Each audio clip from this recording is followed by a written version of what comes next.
Right, here we go. 6 years after a doctor claimed he was treating Elvis Presley in 2002, could new DNA evidence finally prove that he's alive? Fox 8's Suzanne Stratford joins us with this new DNA evidence and the woman who claims she's Elvis's half-sister. That is all true. We spoke to this woman exclusively. She spoke to Fox 8 after she says DNA we received from the man claiming he's Elvis matched her own DNA.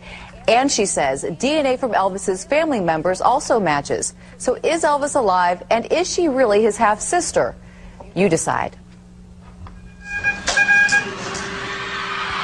Oh, I wish I was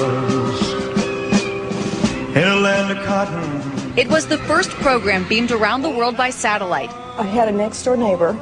I went over to her house. The satellite one from Hawaii, she was there watching it. But 11-year-old Eliza could have cared less. I was like, why are people still watching him now? And I remember she gave me this look like, are you insane? We're talking about Elvis Presley here.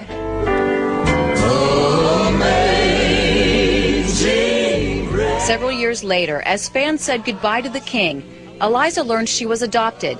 She met her birth mother and wanted to meet her biological dad. She gave me his name. I tracked him down. In Memphis, Tennessee.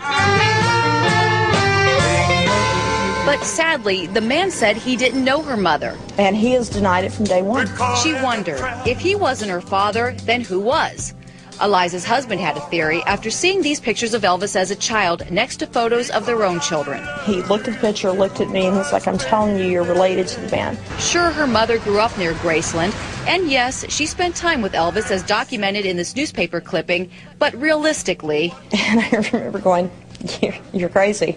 She dismissed the thought until a cancer scare. If something were to happen to me tomorrow, I still wouldn't know the truth. Well, a hard-headed woman, soft-hearted man. The only way to know was DNA. Eliza tells us she collected samples from Elvis's family. Donna Presley, a first cousin on his father's side, and Brenda Smith, a first cousin on his mother's side. The results stunned her. According to the lab report, Eliza is biologically related to Donna Presley. Interesting, but she needed Elvis's DNA to really prove he was her dad. I would never treat anyone without seeing them eye to eye. And it is truly Elvis Aaron Presley. In 2002, we interviewed Kansas City psychiatrist Dr. Donald Hinton. He claimed Elvis was his patient, that he faked his death and went by the name of his deceased twin brother Jesse. Jesse, Dr. Hinton's patient, sent us his DNA, which we tested against several items certified as the King's, including blood-stained jeans. Did you know Elvis? Yeah, I knew Elvis. Nashville entertainer and friend Jimmy Velvet. He threw a fit at Graceland one time because the car wouldn't start, and he jumped up on the hood and kicked his foot through the windshield. The blood-stained DNA did not match Jesse, but then none of the so-called certified Elvis samples matched each other. And that's where our story ended. Until about 10 months ago when Eliza tracked us down. She had heard of our DNA tests and believed that at least one sample was from Elvis. That was the original reason I ever tracked you down, was to test against that. I still didn't believe the whole scenario of the Jesse thing. We sent our reports to the Paleo DNA laboratory. They determined Eliza did not match the genes, but say she did match Jesse's DNA, except not as father-daughter. He's not your father. It seems like he's your half-brother. And I went, he's my what? A random man who claimed he was Elvis and gave us his DNA matched Eliza as her half-brother. And he matched both sides of Elvis's family tree. Well, how the hell does that happen that somebody you've never laid eyes on, that you didn't believe existed, is now your sibling? Do you believe that Jesse is Elvis? He has to be. There's no two ways about it. You can't fake the DNA.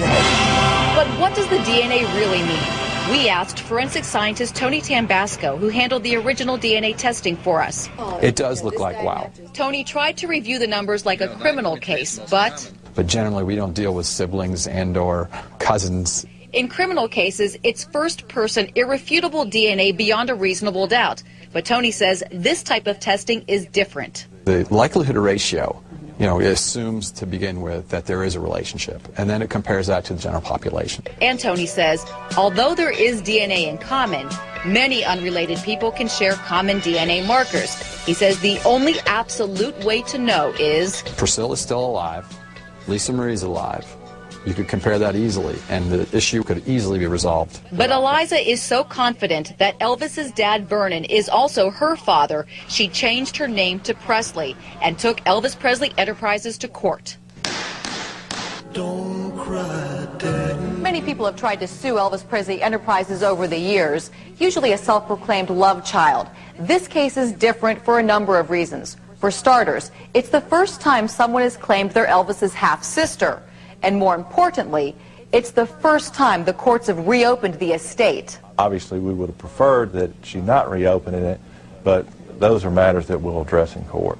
Attorney William Bradley represents EPE. He says the case is very upsetting to the family. And as for Elvis being alive, our position is that that's just nonsense. I'm all shook up. but the case sure has tongues wagging in Memphis. Probate court clerk Chris Thomas says, a lot of people have been surprised and curious as to what's there. You know, all the money's been distributed. There's nothing left for this young lady to get monetarily. but Eliza says she's not after money. I think it was to be such a travesty that he really does die, and I never even get to meet him.